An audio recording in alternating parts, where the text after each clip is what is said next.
What if some of our most basic ideas about health, about global systems, what if they're being challenged? Not just by anyone, but by voices maybe on the fringes, or even people claiming to be insiders. That really is the core question today, isn't it? We're doing a deep dive into, well, a pretty compelling and, let's be honest, controversial set of claims. They come from one specific source, a YouTube video by Dr. John Campbell called Duty to the Next Generation. Right. And our job here, our mission, is really just to unpack what's in that video. We're looking at the main arguments, the specific things Dr. Campbell and his guests say. We'll guide you through it piece by piece. You get the details, the bigger picture they're painting, just so you understand their perspective. Exactly. And this is really important for you listening. We need to be crystal clear about our role. We are here only to report impartially on what this source material contains. We're just telling you the ideas they present. We are absolutely not endorsing these views. Not at all. Our goal is simply to shed light on what this one source claims, and, the implications they suggest are pretty huge. Okay, so let's get into it. The first big claim, and it's quite a striking one, it's about these things Dr. Campbell calls pseudo-vaccines. Yes, and he links them directly to vitamin D. He basically says people who are vaccinated or pseudo-vaccinated with these RNA and DNA products, as he's talking about the newer mRNA type ones, they are bound to increase your vitamin D deficiency. That's the core assertion. And the way they explain how this supposedly happens is interesting. They argue that any immune response uses up vitamin D. Doesn't matter if it's natural or artificially induced, like from a vaccine. Any response depletes your vitamin D stores, according to them. Exactly. It uses up vitamin D and depletes your vitamin. And they see this as a really big deal because, in their view, vitamin D is protective. It will have protected you against the more harmful effects of these pseudo-vaccines. So it's like a natural shield that's being weakened in their narrative? Right.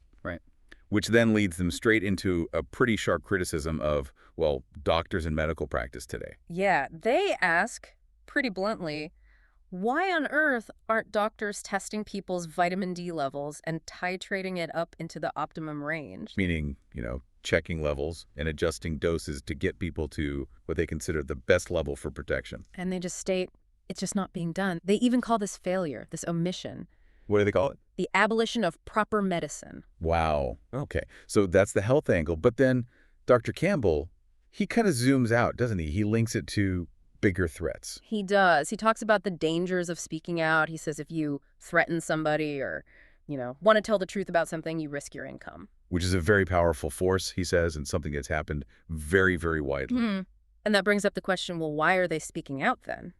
Dr. Campbell and his guest, David Grimes. And the video addresses that. It says because they're extraordinarily old and have pensions, they feel this particular responsibility, like they have less to lose, maybe. And the things they feel responsible for saying, they're pretty serious. They frame it as an existential threat. Yeah, mankind is not going to last forever, they say. And this time, it looks like we're being threatened by our own kind. On a global scale. On a potentially global scale, yeah.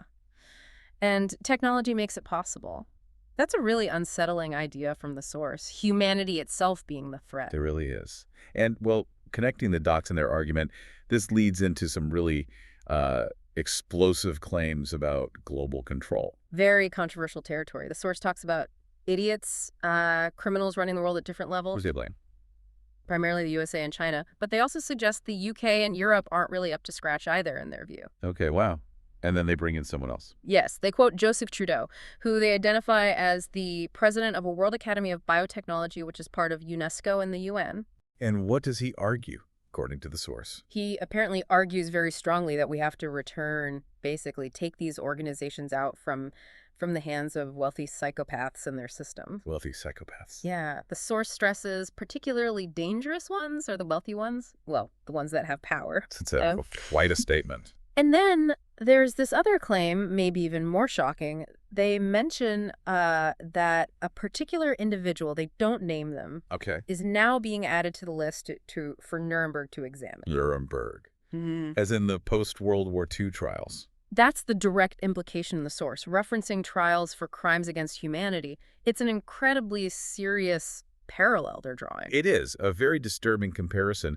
And this idea of control, it ties into this fear they express of what do they call it, a metaphorical dark age. Exactly. They even bring up George Orwell's image, a boot on a human face. Very stark. So what's the core fear there? It's that the technology now exists, according to the source, to control populations, to control world finances, even to control where people live or don't live. And that's the foundation for their warning that your health is under threat from these systems. It all connects back.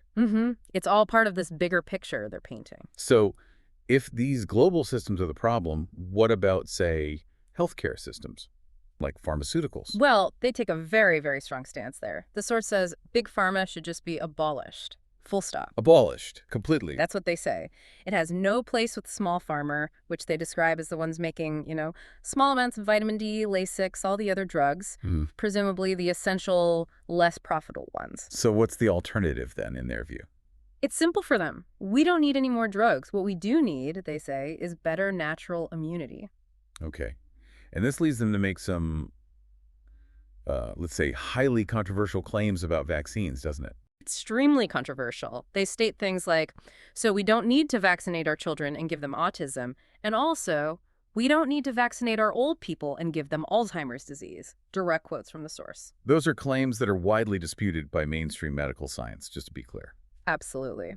And they bolster this view with a specific story, an anecdote about Bill Gates. What's that story? The source claims Bill Gates was kicked out of India for a year or two until Modi came along because of use of live vaccines between, I think it was 2004 and 2016. Live polio vaccines specifically. Yes. Live polio vaccines that are illegal in the United States cause vaccine paralysis identical with poliomyelitis in at least 500,000 children in India. That's the specific claim made in the video. 500,000 children. Yeah. That's a huge number and a very serious accusation. It is. And the source then connects this anecdote to a broader critique, saying Bill Gates and also the Rockefeller family are obsessed with the problems of overpopulation. Which leads us, I suppose, inevitably to the term they explicitly use. The depopulation agenda. Yes, they bring it up directly. And they link it to, who do they say? Big Pharma, Bill Gates. Big money, that's the phrase they use. Connecting the pharmaceutical industry, Gates, and finance to this alleged agenda. So the overall theory they're presenting is pretty vast, isn't it? It's incredibly elaborate. They essentially propose the creation of a novel virus bioweapon in order to create a pseudo-vaccine that actually isn't a vaccine at all. It makes you more D-deficient in order to reduce global population. Wow. Okay, so a bioweapon, faulty vaccines, vitamin D deficiency, all part of a plan to reduce population. That's the core theory from the source. That's the narrative woven together in the video, yes. It's quite an accusation. And almost as an aside, but contributing to the overall sense of outrage, they also mention other terrible things. Yes, the source brings up, quote, child trafficking, child pedophilia, etc. in California and elsewhere. It's framed as part of this larger landscape of systemic problems and, well, evil. Adding another layer to their critique of the current state of the world. Right. And interestingly, they contrast these alleged force agendas with normal human choices. They point out that, medicine and understanding of science means contraception does exist. People can choose. People choose to have families, they say. It's presented as a contrast to the kind of top-down control they're describing. They're outlining how things should work, in their view, versus how they believe they do work. Okay. So we've covered health claims, global control, big pharma, depopulation. What about information itself? Do they talk about censorship? Oh, yes, definitely. They claim there's a tremendous amount of censorship of academia. Academia specifically. Yes, and they even say this marks the abolition of what they call a short-lived age of enlightenment. When do they date that to? From Isaac Newton up until about 1995, though they suggest maybe earlier because of, the world wars and the abuse of warfare. So a golden age of scientific freedom ending recently, in their view. That's the idea presented. And to emphasize just how serious they think the current situation is, they bring in a historical or maybe prehistorical parallel. Okay, what's that? They claim the last time mankind was threatened with extinction and was extincted happened in the United States of America. Extincted in America. Well, they describe a massive subglacial or glacial methane explosion that wiped out the vast tracts of humanity.